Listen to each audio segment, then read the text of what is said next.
सो hey guys what's up.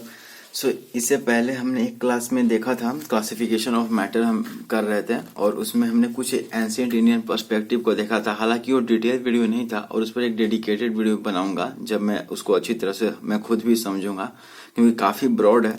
आज का जो क्लासिफिकेशन है मैटर का, जिसमें physical classification solid, liquid, gas और केमिकल में आप जाते हो तो प्योर सब्सटेंसेस और मिक्सचर होता है। प्योर का क्लासिफिकेशन फिर से एलिमेंट, कंपाउंड, और मिक्सचर का फिर से होमोजेनियस, हेटेरोजीनियस, और उसके बाद मिक्सचर को वो कैसे सेपरेट कर सकते हैं इसके बारे में। तो ये काफ़ी मतलब इससे कहीं ज़्यादा ब्रॉड था इंडियन पर्सपेक्टिव, लेकिन वो आपके सिलेबस में या 11 तक भी नहीं हो, सिलेबस में 11-12 तक।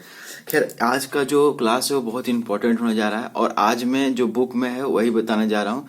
क्लास 8 का जो भी पियर्सन आईटी फाउंडेशन है केमिस्ट्री का। तो कल हमने कुछ हमने देख लिया था, फिजिकल कंपोजिशन, ओके। हमने पैकिंग ऑफ मॉलिक्यूल्स देखा था, ठीक है। हमने पैकिंग ऑफ मॉलिक्यूल्स देखा था सॉलिड, लिक्विड, गैस में। इंटरमॉलिक्यूलर फोर्स ऑफ अट्रैक्शन देखा था, मॉलिक्यूलर मूवमेंट देखा था और काइनेटिक एनर्जी देखा था। उसके बेसिस पर पहले 2 क्वेश्चंस बनाते हैं, उसके बाद हम लोग क्या करेंगे, आगे बढ़ेंगे। वो 2 क्वेश्चंस हम लोग चलिए इसको कर लेते हैं सबसे पहले, क्योंकि बहुत ही इंपॉर्टेंट है। Conduction of heat is not possible through gases. Okay, conduction of heat is not possible through gases. Explain with respect to kinetic molecular theory.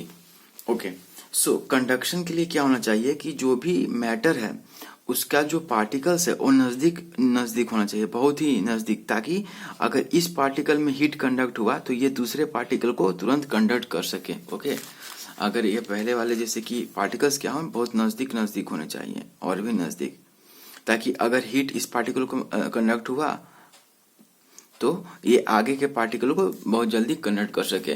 तो सॉलिड में तो कंडक्शन पॉसिबल है हीट का। आपने कभी लोहे के रॉड को एक तरफ गर्म किया होगा तो दूसरी तरफ तक आप उसको पकड़े रहोगे तो वो गर्म मतलब कंडक्शन होते होते वो हीट वहां भी अनुभव करते हैं। दूसरे साइड जो रॉड, जैसे रॉड को यहाँ पर गर्म कर रहे हैं तो यहाँ पर आपको कुछ देर बाद वहां पर एक गर्म महसूस होगा। क्या हुआ, हीट कंडक्ट हुआ। क्यों? क्योंकि पार्टिकल्स जो है रॉड में वो काफी नजदीक है, तो एक पार्टिकल जो हीट ट्रांसफर हुआ वो दूसरे को करता है। लेकिन गैसेस में नहीं होता, क्योंकि गैसेस में जो पार्टिकल है वो काफी दूर है। एक पार्टिकल यहाँ है तो एक पार्टिकल यहाँ है, तो इस तरह से ये पार्टिकल इस पार्टिकल को क्या हीट उतना इफेक्टिवली या ना के बराबर कंडक्ट करता है, इसलिए गैसों में कंडक्शन ना के बराबर होते हैं। इसे आपको ये समझ में आ गया, explain with respect of kinetic molecular theory, ठीक है। ये चीज मेन था कि जो इंटरमॉलिक्यूलर स्पेस है गैसेस में वो बहुत ज्यादा है, तो इसलिए एक पार्टिकल को जो हीट मिलता है वो दूसरे को उतना इफेक्टिवली कंडक्ट नहीं कर पाता है, इसलिए गैसेस में कंडक्शन नहीं हो पाता है। दूसरा क्या था, gases do not have free surfaces. Explain. क्योंकि जो गैसेस हैं उनके जो पार्टिकल्स हैं उनके पास रोटेशनल मोशन होता है, रोटेशनल, ट्रांसलेशनरी, ओके, ट्रांसलेशनरी, वाइब्रेटरी मोशन भी होता है। उनके जो भी पार्टिकल्स है, मान लो ये पार्टिकल्स है तो ये किसी भी दिशा में रैंडम मोशन होता है इनका, ठीक है। तो सिंस रैंडम मोशन है तो क्या इसका कोई फ्री सरफेस रहेगा? नहीं। इसलिए तो गैसेस को, मान लो कोई भी ऑक्सीजन सिलेंडर आप देखे होंगे तो उसको किसी कंटेनर में बंद करके रखना पड़ता है, ठीक है, क्योंकि अगर आप इसको ऐसे ही छोड़ दोगे तो सिंस और उसका जो मोशन है वो काफी रैंडमनेस है, उसको उस मोशन को रैंडमनेस कहेंगे, जिसके चलते वो उसमें रह नहीं पाता है, मतलब सब तरह का मोशन उस स्थिति के पास है, इसलिए कोई फ्री सरफेस नहीं है, ठीक है। ये था इसका मेहनत ही। अब थोड़ा सा आगे बढ़ते हैं, क्योंकि आगे हमने इसको बहुत चीज जानना है। Inter conversion of states of matter, ये एक टॉपिक है कि सॉलिड से लिक्विड जो हमारा जो मैटर जो कन्वर्सन होता है उसी को कहते हैं इंटर कन्वर्सन ऑफ मैटर। उसके बाद फिर पढ़ना है लिक्विड से गैस, ठीक है। तो अमूमन जब आप पढ़ते हो सॉलिड से लिक्विड तो उसको मेल्टिंग कहते हैं, ठीक है। उस प्रोसेस को क्या कहते हैं? मेल्टिंग। चेंज इन स्टेट है, from solid to liquid of substance is melting. But melting point क्या है, ठीक है, ये तो आम बोलचाल की भाषा है मेल्टिंग वगैरह, लेकिन मेल्टिंग पॉइंट क्या है? Temperature at which A solid changes into liquid on heating at normal atmospheric pressure इस नॉर्मल एटमॉस्फेरिक प्रेशर की जगह आप सराउंडिंग एटमॉस्फेरिक प्रेशर भी लिख सकते हो। ओके, अब यहाँ पर ये लिखना बहुत जरूरी है, ये आपको 11 में भी काम देगा, गैसीय स्टेट में आप पढ़ोगे तो। Is called melting point. Okay, so दरअसल लिखा क्या हुआ यहाँ पर, हम क्या ये सब नॉर्मल प्रेशर वगैरह लिखना जरूरी है? हाँ बिल्कुल जरूरी है। दरअसल आप जब भी, जैसे कि आइस से जब भी वाटर में कन्वर्ट होता है, आइस जब भी वाटर में कन्वर्ट होता है, ओके, 0 डिग्री सेल्सियस पे आइस वाटर में कन्वर्ट होता है, लिक्विड स्टेट में आता है। तो जब आइस अगर जो प्रेशर है, जो एटमॉस्फेरिक प्रेशर या जो भी सराउंडिंग प्रेशर है, तो उससे अगर नॉर्मल एटमॉस्फेरिक प्रेशर नहीं है तो आपको कई केसेस बन जाएंगे। आ रही बात समझ में? जैसे कि इसको बहुत अच्छी तरह से तब समझ पाएंगे जब लोग मेल्टिंग बॉइलिंग पॉइंट पे आएंगे, ठीक है। लेकिन फिर भी हम इसको देखने की कोशिश करते हैं कि अगर नॉर्मल एटमॉस्फेरिक प्रेशर नहीं रहा तो क्या प्रभाव पड़ेगा मेल्टिंग पे। तो मेल्टिंग पे ये प्रभाव पड़ेगा कि जो अगर कोई मेल्टिंग पॉइंट ऑफ सॉलिड, अगर कोई ऐसा सॉलिड है जो मेल्ट करने पर एक्सपेंड करता हो, ओके, एक्सपेंड करता हो, ठीक है, मेल्टिंग करने पर ऐसे बहुत सारे सॉलिड्स हैं जो मेल्ट करने पर एक्सपेंड करते हो, और कोई एक दूसरा प्रकार का सॉलिड है जो मेल्ट करने पर कॉन्ट्रैक्ट करते हो, जैसे आइस। अब ये बड़ी अजीब बात है कि आइस मेल्ट करने पर कॉन्ट्रैक्ट होता है, ठीक है। मतलब आगे इसके बारे में बताऊंगा कि ऐसा क्यों होता है, ठीक है, आइस कॉन्ट्रैक्ट क्यों करता है। और बहुत सारे लिक्विड एक्सपेंड करते हैं मेल्ट होने पर। तो जो लिक्विड मेल्ट होने पर एक्सपेंड करते हैं, अगर उनके प्रेशर बढ़ाया जाए, ठीक है, जो भी सराउंडिंग प्रेशर है अगर वो बढ़ाया जाए तो क्या होगा, मेल्टिंग पॉइंट जो है इंक्रीज करेगा, ठीक है। और ऐसे सॉलिड्स जिनका जो कॉन्ट्रैक्ट करते हैं मेल्ट होने पर, तो अगर उन पर प्रेशर बढ़ाया जाए तो क्या होगा, उनका मेल्टिंग पॉइंट क्या होगा, डिक्रीज होगा, डिक्रीज होगा। ओके, इसको हम लोग समझेंगे, हम लोग ये भी सब देखेंगे कि इथाइल ग्लाइकोल या फिर ब्रांड सोल्यूशन का क्यों यूज करते हैं ठंडे प्रदेशों में, जब सड़कों पर बर्फ गिरता है तो हम क्यों ब्रांड सोल्यूशन को उस पर अति करते हैं, स्प्रे करते हैं। फिर मतलब पहाड़ों पर जल्दी गैस कुकर में खाना जल्दी क्यों बन जाता है, ये भी हम लोग देखेंगे। अभी हम लोग जस्ट बॉइलिंग पॉइंट पे आ ही रहे हैं, तो ये चीज पर ध्यान देना कि मेल्टिंग पॉइंट जो है वो प्रेशर पर डिपेंडेंट रहता है, और प्लस में जो मेल्ट हो रहा है वो एक्सपैंड कर रहा है या कॉन्ट्रैक्ट कर रहा है। अगर एक्सपैंड कर रहा है और अगर प्रेशर को तुम बढ़ाओगे तो क्या होगा, उसका मेल्टिंग पॉइंट इंक्रीज करेगा। बोलने का मतलब कि पहले अगर 0 डिग्री सेल्सियस पे जो था मेल्ट कर रहा था, ठीक है, तो अब वो कितना, अब ज्यादा टेम्परेचर देना पड़ेगा, जैसे कि 5 डिग्री सेल्सियस 7 डिग्री सेल्सियस देना पड़ेगा। लेकिन वही कोई ऐसा सॉलिड है जो मेल्ट होने के बाद कॉन्ट्रैक्ट करता है, उसके वॉल्यूम में कॉन्ट्रैक्शन आता है। अरे बात समझ में, कॉन्ट्रैक्ट करने का मतलब कि वॉल्यूम में कॉन्ट्रैक्शन आता है। तो अगर वो उस पर ज्यादा प्रेशर अप्लाई करोगे, उसका सराउंडिंग प्रेशर ज्यादा होगा, नॉर्मल एटमॉस्फेरिक प्रेशर से ज्यादा होगा, तो उसका मेल्टिंग पॉइंट क्या होगा, डिक्रीज होगा। जैसे कि पहले अगर 0 डिग्री सेल्सियस पे मेल्ट करता था तो अब कितना पर करेगा, -5 डिग्री सेल्सियस पे या -7 डिग्री सेल्सियस पे, डिपेंडिंग ऑन द डिपेंडिंग की लिक्विड कौन, मतलब वो जो सॉलिड है वो उसका नेचर क्या है, उसके बीच का इंटरमोलिकुलर फोर्स कैसा है। आ रही बात समझ में? सो बहुत ही मजेदार होने वाला, आप थोड़ा सा बने रहना। इसको नोट करना प्लीज कि टेम्परेचर मेल्टिंग पॉइंट किसको कहते हैं। बहुत लोग सोचते हैं कि मतलब बच्चों वाला डिफिनेशन बताएंगे क्या, मेल्टिंग पॉइंट जब भी पूछो तो कहेंगे कि एक ऐसा टेम्परेचर जहां पर सॉलिड मेल्ट होकर लिक्विड में कन्वर्ट होना स्टार्ट हो जाए। अरे भैया ये नहीं होता है। Temperature at which A solid changes into a liquid on heating at normal atmospheric pressure. Obviously heat करने पर ही तो जो इंटरमोलिकुलर जो भी फोर्स है उसको ओवरकम कर पाएंगे। और इसमें और भी मजेदार मजेदार चीजें भी बची में, सो मेरे साथ बने रहो। सो temperature at which A solid changes into a liquid on heating at normal atmospheric pressure. ध्यान देना, इसके जगह तुम सराउंडिंग एटमॉस्फेरिक प्रेशर भी लिख सकते हो, ठीक है, इज कॉल्ड मेल्टिंग पॉइंट। ठीक है, ये मत लिख देना कि जिस टेम्परेचर पे सॉलिड जो है वो मेल्ट होने लगता है उसको मेल्टिंग पॉइंट कहते हैं। नहीं, वो तो जनरल है, मेल्टिंग का आती है। लेकिन मेल्टिंग पॉइंट उसको जब कोई सराउंडिंग एटमॉस्फेरिक प्रेशर पे हीट करने पर जब कोई सॉलिड लिक्विड में कन्वर्ट होने लगे तो उसको मेल्टिंग कहते हैं, ठीक है। ओके, और मैंने 2 केस बताया ना, प्लीज इसको बहुत याद रखना, ठीक है।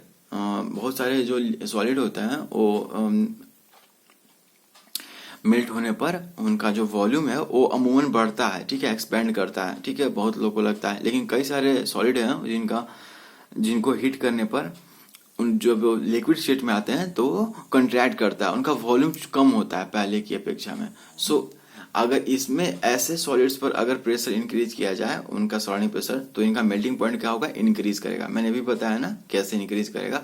और इस तरह के सॉलिड्स पे प्रेशर बढ़ाया जाए, सराउंडिंग प्रेशर जो कंट्रैक्ट करते हैं मेल्टिंग के सॉलिड से लिक्विड में मेल्ट होने पर, तो क्या होता है, मेल्टिंग पॉइंट जो है डिक्रीज करता है। मेल्टिंग पॉइंट लिख दो, ठीक है, मेल्टिंग पॉइंट। सो अब देखते हैं, अब हम लोग थोड़ा सा आते हैं, इसका एप्लीकेशन भी हम देखेंगे, लेकिन उससे पहले हम आते हैं इवापोरेशन एंड बॉइलिंग पॉइंट।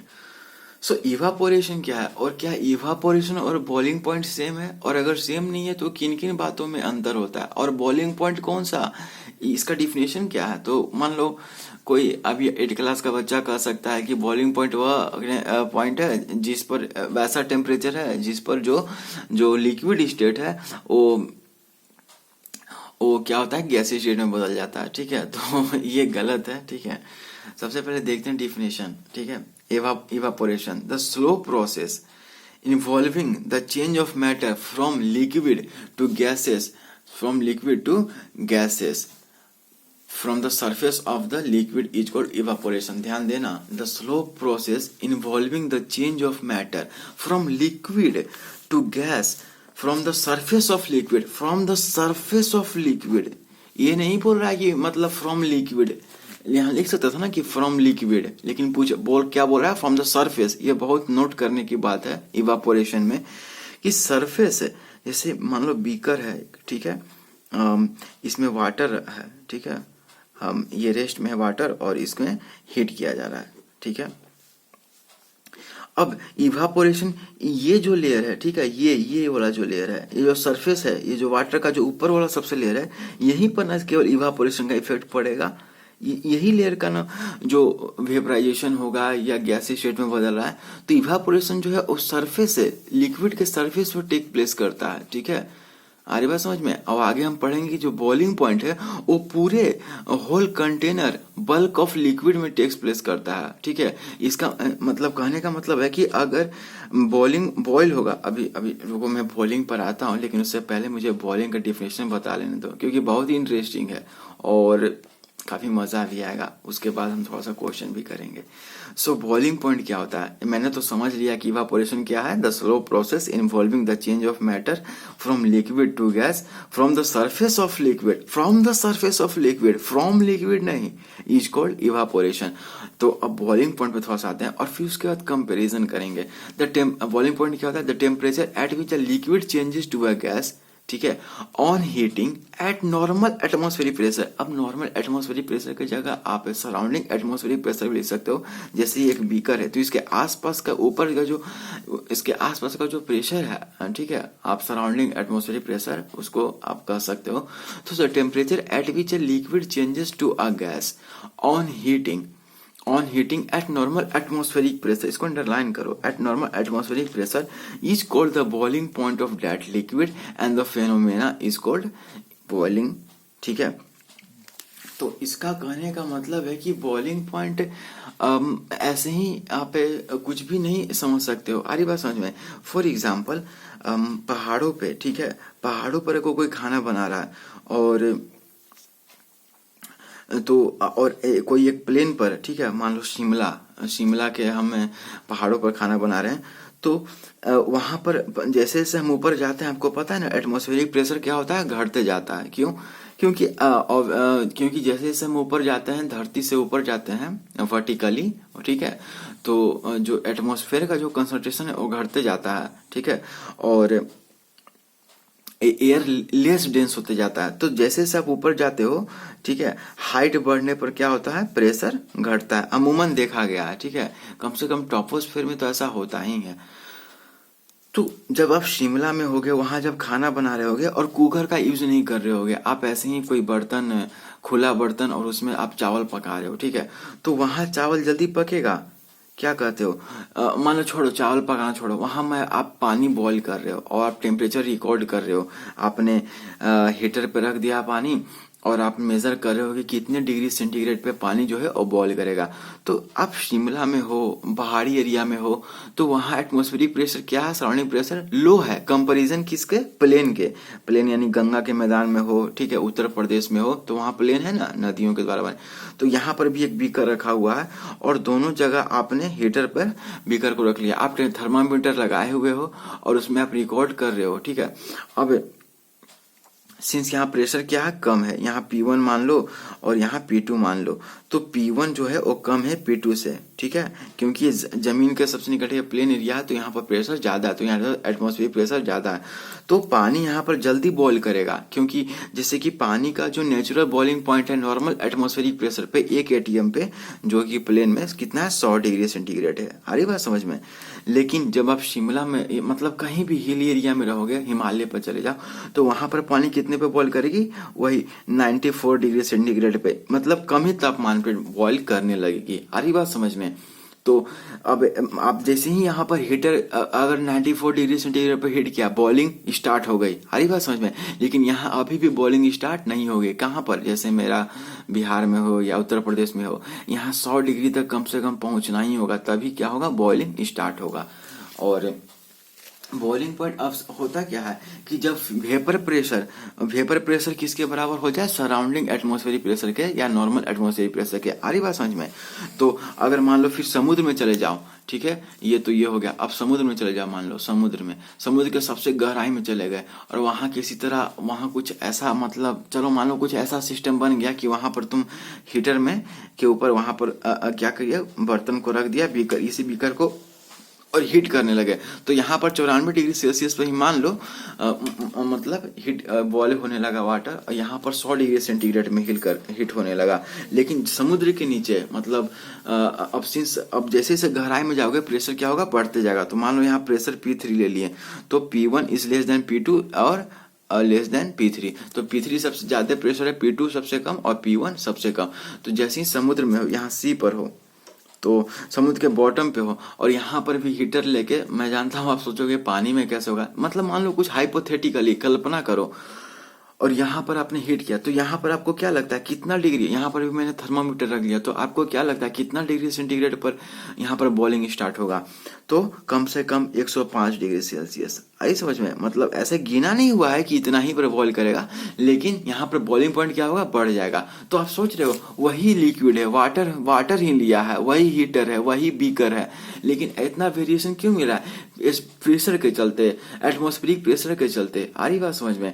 अब ये वेपर प्रेशर जब एटमॉस्फेरिक प्रेशर के बराबर होता है, उसी को बॉइलिंग पॉइंट कहते हैं। तो फिर ये वेपर प्रेशर चीज क्या है, आखिर इतना सब आप बता रहे हो, आखिर ये है क्या, मुझे भी थोड़ा सा बताओ। तो दरअसल होता क्या है बच्चे, जैसे मान लो ये लिक्विड है, ठीक है। अब ये जो पार्टिकल्स हैं, यहाँ पर मान लो वाटर के पार्टिकल्स हैं लिक्विड में वाटर के पार्टिकल्स थोड़ा नजदीक रहेंगे, क्योंकि लिक्विड में अब ये ऊपर उठ रहे हैं भाप बनकर, क्योंकि 100 डिग्री सेंटीग्रेड तक मान लो प्लेन पर हमने हीट कर दिया, तो ये ऊपर उठ रहे हैं गैस, ठीक है। अब लेकिन ऊपर उठ रहे हैं, लेकिन ये उठने की कोशिश कर रहे हैं, लेकिन ऊपर से प्रेशर भी तो पड़ रहा है। कौन सा प्रेशर, एटमॉस्फेरिक प्रेशर पड़ रहा है। तो ये तब तक अपना कुछ प्रेशर बनाते रहेंगे, ठीक है। और फिर ये जितना जैसे जैसे हीट होता रहेगा पानी, तो बहुत सारे गैस क्या होंगे, हीट होकर वेपर बनते जाएंगे, ठीक है। और मान लो बहुत ज्यादा मॉलिक्यूल्स क्या हुए, जो लिक्विड मॉलिक्यूल्स थे वो हीट होते होते वेपर बनते गए, तो भारी मात्रा में वेपर जमा हो जाएंगे। अब इनके पास इतना प्रेशर होगा कि वो ऊपर से आने वाली प्रेशर जो है, जो एटमॉस्फेरिक प्रेशर है, उसको ओवरकम कर देंगे, यानी इसको तोड़ देंगे, ठीक है। तो ये क्या है, प्रेशर जो वेपर है ये ऊपर जाने लगेंगे। अरे बात समझ में। वाटर के बीच में, वाटर मैंने लिक्विड के रूप में लिया, और ऊपर एटमॉस्फेरिक प्रेशर है, आपका सराउंडिंग प्रेशर है। आपको पता है ना कि अगर चंद्रमा पे आप बिना स्पेस सूट के जाओगे तो आपका जो नस है वो फट जाएगा। क्यों? क्योंकि वहां पर कोई एयर नहीं है, और एयर नहीं है तो कोई एटमॉस्फेरिक प्रेशर नहीं है। और सिंस आपके शरीर के अंदर बहुत सारी नसों में खून बह रहा है, आपका हृदय लगातार खून पंप कर रहा है, तो आपके अंदर एक प्रेशर बना हुआ है, तभी ना उसको बोलते हैं ब्लड प्रेशर आप नापते हो। तो अगर अंदर प्रेशर है और बाहर से कोई प्रेशर नहीं लग रहा है, क्योंकि एयर नहीं है, तो आपका जो नस है वो फट जाएगा और आपके शरीर से खून निकलने लगेगा। अरे बात समझे? तो ये वेपर चाह रही हैं क्या, ऊपर उठने के लिए। और शुरू में कम लिक्विड थे जिनका जो वेपर में कन्वर्ट होते हैं, लेकिन जैसे जैसे हीट बढ़ेगा, यहाँ मैं हीट दे रहा हूँ, ठीक है, हीट देते जा रहा हूँ, ठीक है, तो ज्यादा मात्रा में जो लिक्विड के पार्टिकल्स हैं वो वेपर में कन्वर्ट हो जाएंगे और एक समय ऐसा आएगा कि ये जो वेपर प्रेशर है ओवरकम कर देंगे किसको, एटमॉस्फेरिक प्रेशर के या सराउंडिंग प्रेशर के। तो ये इसी पॉइंट को क्या कहते हैं, बॉइलिंग पॉइंट कहते हैं। अरे बात समझ में? तो इसीलिए हमें ये चीज को समझना होगा। तो इसलिए आपको पता है ना, पहाड़ों पर खाना जल्दी बन सकता है क्योंकि बॉइलिंग जल्दी हो गया ना। अरे बात समझ में? और फिर कुकर में क्या मैकेनिज्म है, कुकर में खाना जल्दी क्यों बनता है बजाय मतलब बर्तन जो खुले हैं या फिर ढक्कन बंद करके? क्योंकि कुकर में क्या होता है कि जो आप एक बार बंद कर दिए, ठीक है, आप उसको गैस पर या हीटर पे जो भी हो चढ़ा दिए, उसके बाद क्या होता है कि अब सिंस एटमॉस्फेरिक प्रेशर क्या है वहां पर, आपने एटमॉस्फेरिक जो सराउंडिंग प्रेशर है उसको क्या कर दिया, लो कर दिया। आ रही बात समझ में? सराउंडिंग प्रेशर क्या कर दिया, लो कर दिया, क्योंकि प्रेशर लगभग ना के बराबर लग रहा है ना। आपने सराउंडिंग एक मिनट, आपने एक मिनट सॉरी, पहाड़ों पर खाना जो है जल्दी नहीं बनेगा, ठीक है। सिंस बॉइलिंग पॉइंट जल्दी आ जा रहा है तो कम ही तापमान पे जो ये क्या बोलते हैं, कम ही तापमान पे जो वाटर है या जो भी लिक्विड है वो क्या होगा, वेपर में कन्वर्ट हो जाएगा। तो अब सिंस अब जो भी खाना है, जैसे आप आलू पकाना चाह रहे हो और उसको बॉईल करने की कोशिश करो तो उसको पानी में ही रख कर उसमें बॉईल करोगे। अब सिंस पहाड़ों पर जल्दी तापमान पे, मान लो 95 डिग्री सेल्सियस पे या 90 डिग्री सेल्सियस पे ही बॉईल होने लगा, तो वो पानी जो है उसका टेम्परेचर भी तो 90 ही होगा, 95 ही होगा। तो वही टेम्परेचर ना आलू में भी ट्रांसफर होगा। आलू कैसे पक जाता है, क्योंकि टेम्परेचर ट्रांसफर कितना होगा, 90 डिग्री सेल्सियस ही।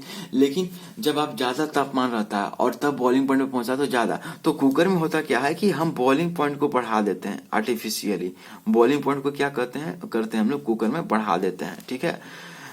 अरे बात समझ में? क्योंकि हम लोग प्रेशर, जो एटमॉस्फेरिक प्रेशर है, जो सराउंडिंग प्रेशर है वो बढ़ जाता है, ठीक है, हम उसको पूरी तरह से ढक देते हैं, एयर टाइट कंटेनर रहता है। सो हम लोग बॉइलिंग पॉइंट को बढ़ा देते हैं कैसे, सराउंडिंग एटमॉस्फेरिक प्रेशर को बढ़ाकर। तो बॉइलिंग पॉइंट बढ़ गया तो अब जो पानी उबलना था 100 डिग्री पर ही, अब कितने पर उबलेगा, 107 पे या 110 डिग्री सेंटीग्रेड पे। आ रही बात समझ में?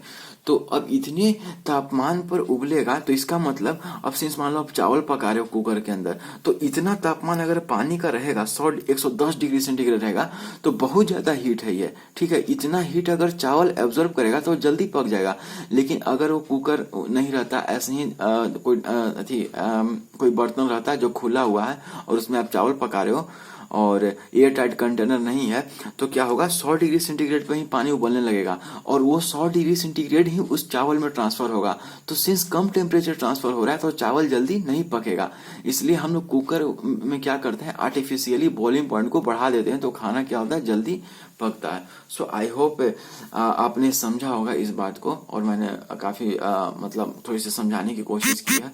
सो आगे हम लोग इस पर मजेदार क्वेश्चंस देखेंगे और डिफरेंस बिटवीन, अच्छा, इवापोरेशन और बॉइलिंग पॉइंट देख ही लो। तो इवापोरेशन क्या है, एक स्लो प्रोसेस है, बॉइलिंग क्या है, फास्ट प्रोसेस है। इवापोरेशन सरफेस फिनोमेना है। मैंने कहा था ना कि जो लिक्विड का जो सरफेस होता है वही मेनली इवापोरेशन में भाग लेता है, लेकिन जो बॉइलिंग है वो क्या है, it occurs is a bulk phenomena, यानी लिक्विड का उस कंटेनर में जो भी लिक्विड है वो सब एक साथ मतलब बॉइलिंग पॉइंट में भाग लेते हैं, ठीक है। ये नहीं कि सरफेस पे होना है सारा लिक्विड उस, जैसे कि आप अब मान लो ये आपने कंटेनर है और इसमें आपने हीट किया, मान लो वाटर है, ठीक है। अब ऐसा नहीं है कि इसके और सरफेस का जो वाटर है वही 100 डिग्री सेंटीग्रेड पे होगा, नहीं। अगर बॉइलिंग होना है तो हर एक यहाँ के वाटर के हर पार्टिकल्स को 100 डिग्री सेंटीग्रेड पे होना होगा, ठीक है, पूरे कंटेनर के। इसलिए इसको बल्क फिनोमेना कहते हैं।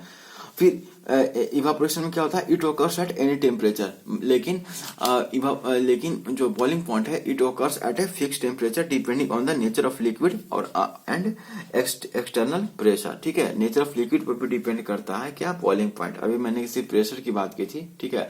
अगर लिक्विड के बीच में ज्यादा इंटरमोलिकुलर फोर्स ऑफ अट्रैक्शन है, ठीक है, लिक्विड के बीच में ज्यादा इंटरमोलिकुलर फोर्स ऑफ अट्रैक्शन है, तो उस इंटरमोलिकुलर फोर्स ऑफ अट्रैक्शन को तोड़ने के लिए ज्यादा हीट लगाना पड़ेगा, ठीक है। मान लो लिक्विड L1 में इंटरमोलिकुलर फोर्स मान लो N1 है और लिक्विड 2 में इंटरमोलिकुलर फोर्स N2 है और N1 ज्यादा है N2 के, यानी कि इंटरमोलिकुलर फोर्स लिक्विड 1 में ज्यादा है लिक्विड 2 के कंपेरिजन में, तो बॉइलिंग पॉइंट लिक्विड 1 का ज्यादा होगा बॉइलिंग पॉइंट 2 से, क्योंकि इसमें ज्यादा हीट देना पड़ेगा। ठीक है, तो बॉइलिंग पॉइंट ज्यादा होगा ना। ठीक है, आ रही बात समझ में।